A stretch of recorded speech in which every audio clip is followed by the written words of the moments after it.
At 4:59 p.m. on a Friday, my company fired me by email.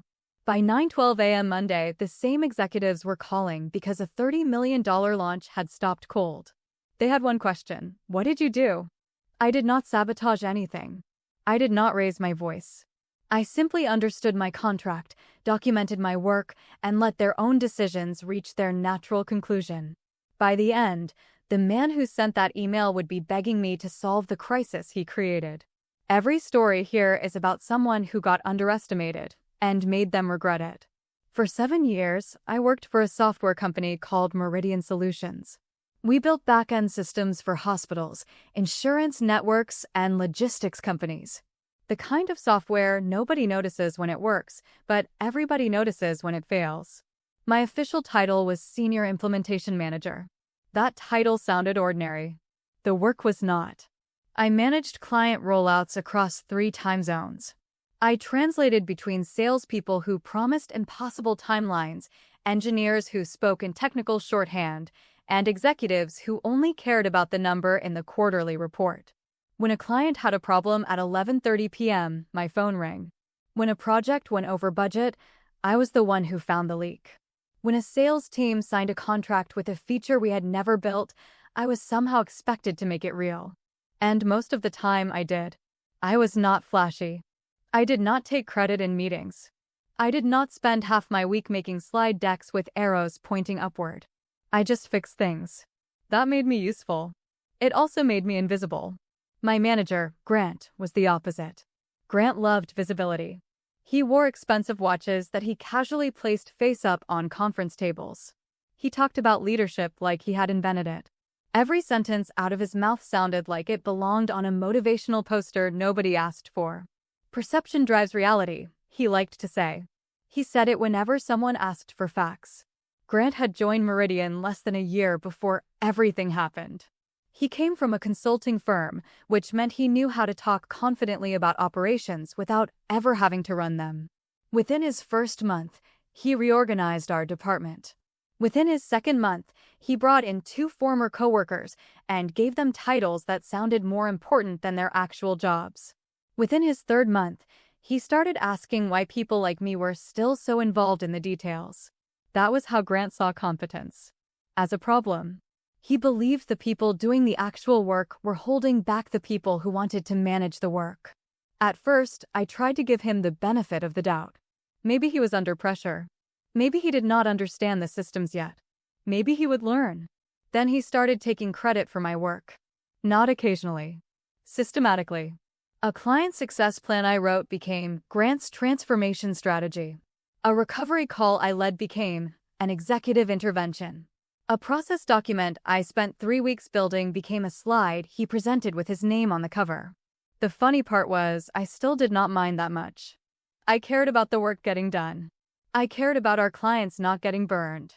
I cared about my team, because they were good people who had mortgages, kids, and more deadlines than any of us could reasonably handle.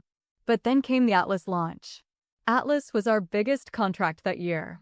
A national distribution company had signed a $30 million, 3-year agreement with Meridian.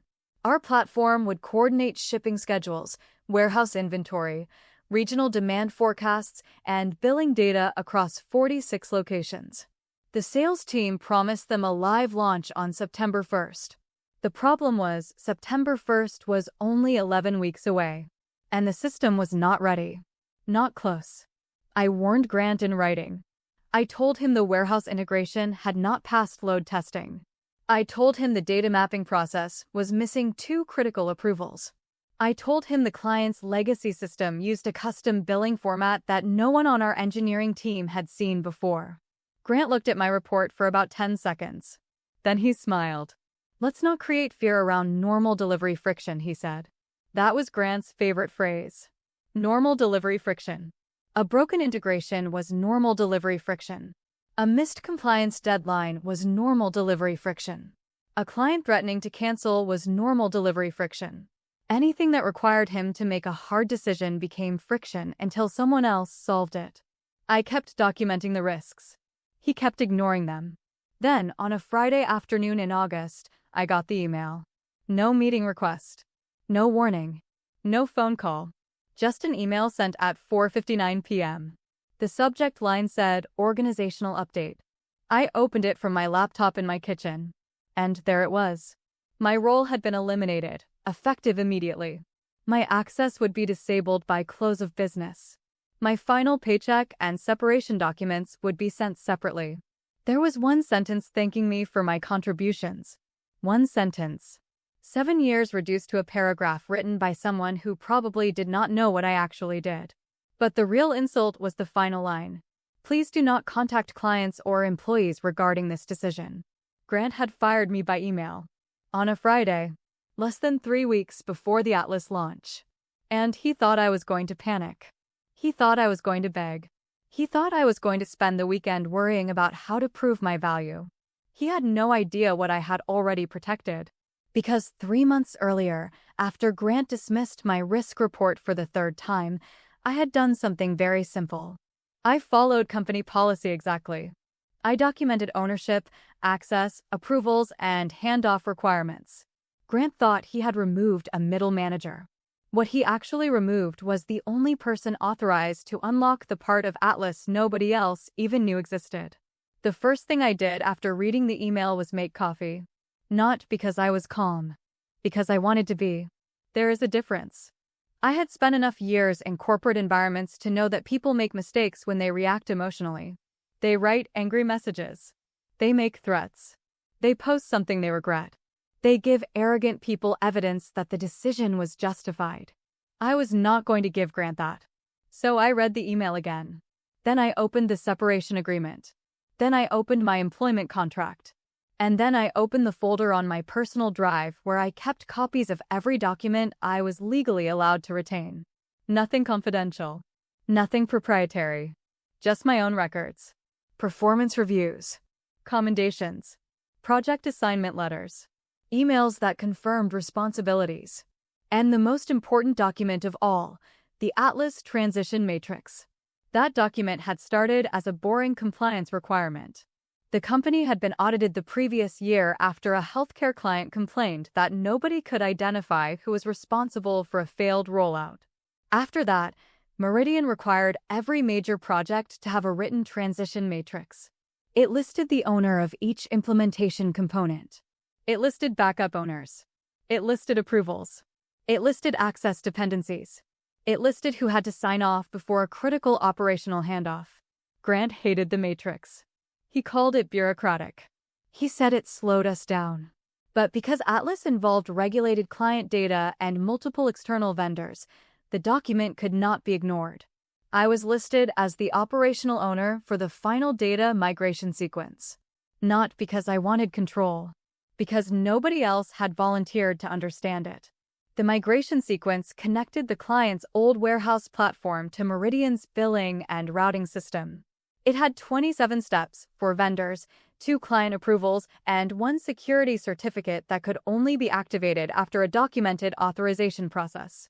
The certificate was not mine. The system was not mine. The process was not mine. But the authorization workflow had my name on it. And after Grant fired me, nobody had changed it. That mattered. I replied to the termination email with exactly 4 sentences. I thanked them for confirming my separation. I stated that I would comply with the instruction not to contact clients or employees. I asked where I should send company property.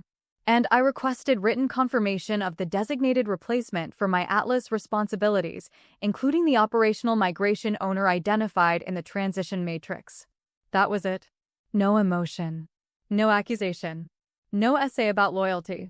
At 5:11 p.m., I pressed send. At 5:19 p.m., I got an automated response saying Grant was out of office. Of course he was. Grant had left early for a golf weekend. He had probably hit send from the passenger seat of an SUV, feeling very efficient. He had probably told himself he had made a tough leadership decision. He had probably imagined coming back Monday to a cleaner org chart and a department that feared him just enough. What he did not imagine was me asking one small, perfectly reasonable question. Who is replacing me on Atlas? By 6:02 p.m., I received a message from Human Resources. They thanked me for raising the point. They said the company was reviewing coverage. Reviewing coverage. That phrase told me everything. Nobody had been assigned. Grant had fired me without a transition plan. That was his first visible mistake. But it was not yet a disaster. Not for them. Not yet. I spent the weekend doing what I had planned to do before the email arrived. I took my daughter to her soccer game. I cleaned out the garage. I made pancakes Sunday morning. And every few hours, my phone buzzed. First, it was a coworker. "Did you really get let go?" I did not answer. Then it was someone from the sales team. "Can you call me? It's about Atlas." I did not answer. Then it was Grant. At 8:43 p.m. Sunday night. His message was short. "Need to connect first thing Monday. Important." No greeting. No acknowledgement. No apology. Just a demand wrapped in urgency. I stared at it for a moment. Then I put my phone down. The separation email had been clear. Do not contact employees regarding this decision. Grant had created a rule. I was simply respecting it. Monday morning, I woke up at 6:30. Normally, I would have been on my way to the office by then. I would have had a coffee in one hand and a list of problems in the other. Instead, I sat on my back porch and watched the sun come up. At 8:07 a.m., Human Resources emailed again. They had identified a temporary replacement. It was Grant. That made me laugh. Not loudly. Just once. Grant had spent months telling everyone he needed to get me out of the details.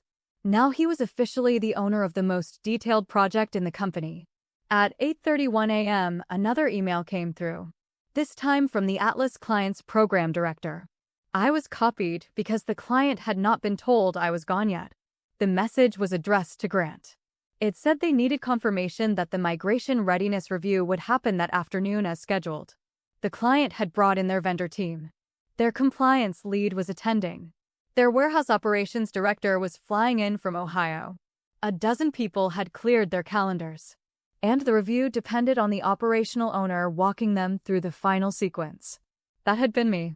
I watched the email thread grow. At 8:46 a.m., Grant replied, "Absolutely. The Meridian team is fully aligned." Of course he did. Grant's entire management style was built on saying absolutely before figuring out what he had just agreed to. At 9:03 a.m., he emailed me directly. "Please call me ASAP." I did not call. At 9:12 a.m., he called. I let it go to voicemail. His message was different this time. "Look, I know Friday was sudden. There are some details we need to close out. Call me." Details. I had been called a detail for 7 years. Now the details had started calling back. At 9:24 a.m., HR forwarded me an email asking whether I would be willing to participate in a transition discussion. I replied within 5 minutes. I said I would be available to discuss consulting support after my separation documents and final compensation were confirmed. I kept it professional. I did not say, "You fired me 11 minutes before the weekend and now you want me to rescue your launch." I did not need to. Everyone in that email chain could read between the lines. At 10:15 a.m., Grant sent a calendar invite for 10:30. The title was Atlas Knowledge Transfer. No request. No explanation. Just an invite. I declined it. Then I wrote one sentence. Per the separation notice, I am no longer an employee and cannot perform work without an executed agreement. That was the first satisfying turn. Not because I enjoyed saying no. Because I had spent years watching competent people get treated like emergency equipment. Ignore it every day. Expect it to work perfectly during a crisis. If you've ever been underestimated at work, you already know where this is going. Subscribe, because the ending is better than you think. At 10:42 a.m., the tone changed. The HR director called me. Her name was Melissa, and unlike Grant, she sounded genuinely uncomfortable. She asked if I would consider a short-term consulting arrangement. I said I was open to reviewing a written proposal. She asked if I could just help them get through the day while the paperwork was being prepared. That was the moment I understood how serious it was. They did not need a week. They did not need a transition plan. They needed me before the afternoon meeting. I asked one question. "Has the client been told I was terminated?" There was a pause. Then Melissa said, "Not yet." That pause was worth more than anything she could have said. Because the company had not just made an internal staffing mistake. They were about to misrepresent their readiness to a $30 million client. I told her I could not participate in a client meeting as an unpaid former employee. She said she understood. Then I added something else. I recommend you review the transition matrix before appointing anyone to the migration sequence. Another pause. Why? Because the final authorization process requires the operational owner to be approved in writing. If that has not happened, the migration cannot proceed. Now she understood. Not all of it, but enough. At 11:06 a.m., Grant called again. This time I answered. His voice was controlled, but I could hear the strain behind it. He said, "We need to work together here." I said, "I'm happy to consider a consulting agreement." He said, "This is not the time to negotiate." I said, "You ended my employment by email at 4:59 p.m. on Friday.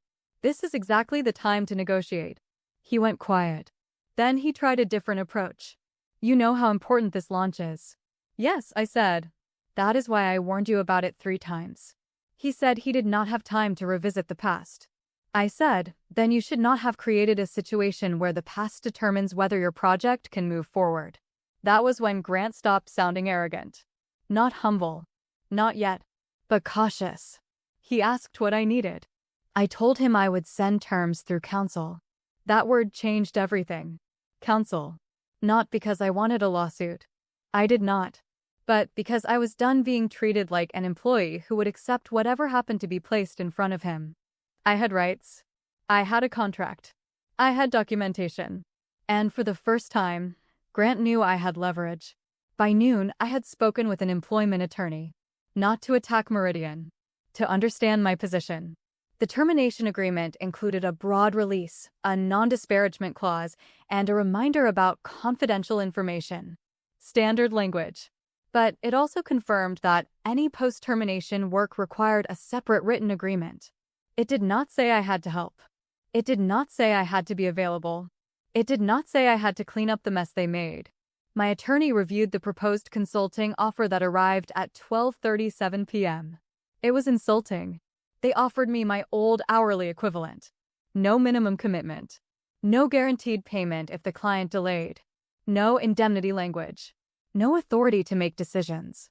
They wanted me to take all the responsibility while Grant kept all the control. It was the same arrangement I had lived with for 7 years. Just written down now. I declined. Politely. I proposed a 30-day emergency consulting agreement. 4-hour minimum per day. Payment in advance each week. A clear scope of work. Written authority to communicate with the Atlas client and vendors on migration matters. And one more condition. Grant could not override technical or operational decisions related to the launch without written approval from the client's program director and Meridian's legal team. That last part was not revenge. It was protection. Grant's problem was never that he did not understand every technical detail. Nobody understands every technical detail. His problem was that he made promises without understanding consequences. And Atlas had reached the point where one more reckless promise could cost the company everything. At 1:14 p.m., I received a response from Meridian's legal department. They wanted to talk. At 2 p.m., the Atlas readiness review began without me. I knew because a former coworker texted me afterward. The first 30 minutes were mostly Grant talking. He told the client Meridian had deep bench strength. He said there had been a minor internal realignment. He said the delivery team was more aligned than ever. Then the client's compliance lead asked who was now responsible for final migration authorization. Grant gave a name. One of the new managers he had hired. The problem was that manager had never touched the transition matrix. She had not completed the required approval. She did not have access to the vendor portal. And she did not know that the security certificate had a 72-hour activation window. The client asked for the documentation. Grant said they would provide it after the meeting. That was mistake number 2. He did not lie exactly. But he answered like someone who expected confidence to substitute for evidence. The client ended the call early. Not angrily. That would have been easier. They ended it politely. They said they needed to pause final migration planning pending governance confirmation. In corporate language, That meant they no longer trusted Meridian's control of the project. At 2:47 p.m., Grant called me for the fourth time that day. This time, he did not start with a demand. He started with my name. Then he said, "I need your help." There it was. The sentence I knew would eventually arrive. Not an apology. Not yet. But an admission. I told him I had sent my proposed terms. He said legal was reviewing them. I said, then legal should review them quickly. He asked if I could just tell him what to say to the client. I said no. He sighed. Then he said, "You are putting the company in a difficult position." I stayed quiet for a second. Then I said, "No, Grant. I am refusing to work without an agreement after the company ended my employment without transition planning. Those are different things." He had no answer. By 3:30 p.m., the client had sent a formal notice. They were suspending the September 1st launch date until Meridian could provide a complete governance package. That package required proof of ownership, documented authorization, vendor readiness, and executive accountability. The client had copied Meridian's chief operating officer, the person Grant had spent months trying to impress. Now the CEO had a simple question. Why had the operational owner been terminated weeks before launch? No one could answer it cleanly. Not Grant. Not HR. Not the sales team. Not the two managers he hired to replace people who understood the work. By 4:15 p.m., Meridian Legal accepted every major term in my consulting proposal. They even added a 30-day guaranteed minimum. At 4:21 p.m., I signed. At 4:24 p.m., I was officially back in the Atlas process. Not as an employee. Not as someone reporting to Grant. As an independent consultant with defined authority, defined scope, and written protections. The next 3 days made the difference between having me in the room and having Grant in charge impossible to ignore. I started with the transition matrix. The document Grant called bureaucracy. It showed that 4 required approvals were missing. It showed that a vendor had not completed its testing certification. It showed that the client's billing data contained a format mismatch that would have created duplicate invoices across 6 regions. And it showed something even worse. The security certificate could not be transferred by simply changing a name in a portal. It required a formal operational attestation from the original owner, the replacement owner, the client's compliance lead, and Meridian Legal. Without that attestation, the system could technically be turned on. But it would not be approved for production use. Grant had been one confident email away from launching a system that could not legally operate. That was what he had not known. That was what would cost him everything. The real collapse happened Thursday morning. At 8 a.m., Meridian's COO scheduled an emergency call. Grant was on it. Melissa from HR was on it. Legal was on it. The sales vice president was on it. And the Atlas client's executive sponsor was on it too. That was unusual. Clients do not bring executive sponsors into routine project calls. They do it when they are deciding whether the relationship is still worth saving. The COO asked me to explain the situation. Not Grant. Me. I spoke slowly. I explained the missing approvals. I explained the vendor certification gap. I explained the billing data mismatch. I explained the 72-hour certificate window. Then I explained the part nobody wanted to hear. The launch could not happen on September 1st. Not safely. Not lawfully. Not without putting the client at risk. There was silence. Then the sales vice president asked the question everyone had been avoiding. How far are we from being ready? I said, if the remaining work is done correctly, 3 weeks. Grant jumped in immediately. We can recover some of that, he said. There are opportunities to compress. The client executive interrupted him. No, she said. We will not compress governance. Her voice was calm, almost polite. But the call changed in that moment. Grant had been trying to sell optimism. The client wanted accountability. The COO asked who had decided to eliminate my role. Grant tried to answer indirectly. He said it had been part of a broader organizational restructuring. The COO asked again. Who made the recommendation? Grant said, I did, based on operational efficiency. Then the COO asked the question that ended him. Before making that recommendation, did you review the Atlas transition matrix? Grant did not answer. The COO repeated it.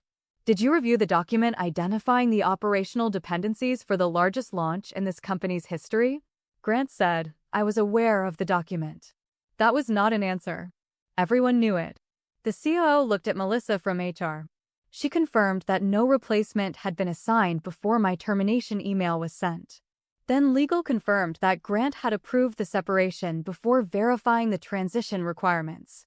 Then the client executive said something I will never forget. If this consultant had not documented the proper controls, we would have been preparing to put our operations into a system your company was not authorized to run. Nobody spoke for a few seconds. Grant had spent months saying perception drives reality. Now reality had finally entered the meeting.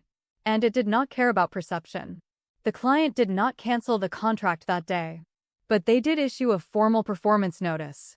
Meridian had to provide weekly executive reports. The launch date moved by 3 weeks. The company had to absorb the cost of additional vendor support. And the sales team lost the performance bonus tied to the original launch date. The internal cost was estimated at just over $2.4 million. Not $30 million. Not yet. But enough that the board wanted answers. After the call, Grant messaged me. Can we speak privately? I agreed. I was not interested in humiliating him. I was interested in hearing what he had to say when there was no audience left to impress. He called me from what sounded like an empty conference room. For the first time since I had known him, he did not sound polished. He sounded tired. He said he had made a mistake. I said, which one? He paused. Then he said, letting you go without understanding what you were responsible for. I said, that was one mistake. Another pause. Then he said, I should have listened to you. That was closer. Not perfect, but closer. I told him something that surprised him. I did not need you to know every detail, Grant. I needed you to respect the people who did. He did not respond. So I continued. You treated process like weakness. You treated warnings like negativity. You treated the people doing the work like they were in the way of leadership. But leadership is not announcing confidence after someone else solves the risk. Leadership is recognizing the risk before it becomes a crisis. He said he understood. Maybe he did. Maybe he only understood that his job was in danger. Sometimes those things look similar at first. The next week, I led the recovery plan. Not alone. That was important. I brought the engineering lead into the client calls. I had the compliance manager explain the approval path directly. I made sure the warehouse integration specialist was named in every decision memo. I did not become the hero in a dramatic movie. I became what I had always been. A person who knew how to get the right people in the room and keep the facts from getting buried under corporate language. 3 weeks later, Atlas launched. Not with fireworks. Not with a press release. With clean approvals, tested integrations, a verified certificate, and a client who finally trusted the people doing the work. The first billing cycle completed without duplicate invoices. The warehouse routing system stayed stable. The client's operations director sent a note saying the revised process had restored confidence in Meridian's delivery team. He copied the CO. He did not copy Grant. 2 days later, Grant was placed on leave. A month after that, he was gone. The company called it a leadership transition. Of course they did. Companies rarely say someone was removed because arrogance cost millions of dollars. They use softer words. Strategic shift. Restructuring. New direction. But everyone inside Meridian knew what happened. Grant had fired the person holding together a $30 million launch. He had done it at 4:59 p.m. on a Friday because he thought the timing would make the problem disappear until Monday. Instead, Monday showed everyone exactly what he had failed to understand. The value of a person is not always visible on an org chart. Sometimes it is hidden in the systems they protect, the questions they ask, the problems they prevent, and the calm way they respond when someone else makes a careless decision. As for me, I finished the consulting agreement. Then Meridian offered me my old job back, with a better title, more money, and a direct line to the CEO. I declined. Not angrily, not dramatically. I had already learned what I needed to learn. I did not want to spend another 7 years proving that prevention matters to people who only notice the fire after it starts. I took my consulting experience and started working with companies that actually wanted operational discipline before a crisis. And for the first time in a long time, I did not have to fight to be heard. The lesson here is not that you should hope your employer fails after treating you badly. That is not control. That is just bitterness with a calendar. The lesson is to know your rights, know your role, and know the difference between being helpful and being unprotected. If you are the person everyone relies on, document what you own. Document the risks you raise. Document decisions that are ignored. Keep copies of your performance records and employment agreements where legally appropriate. Understand what your company expects from you during a transition and what it does not have the right to demand after it ends your employment. Being valuable is good.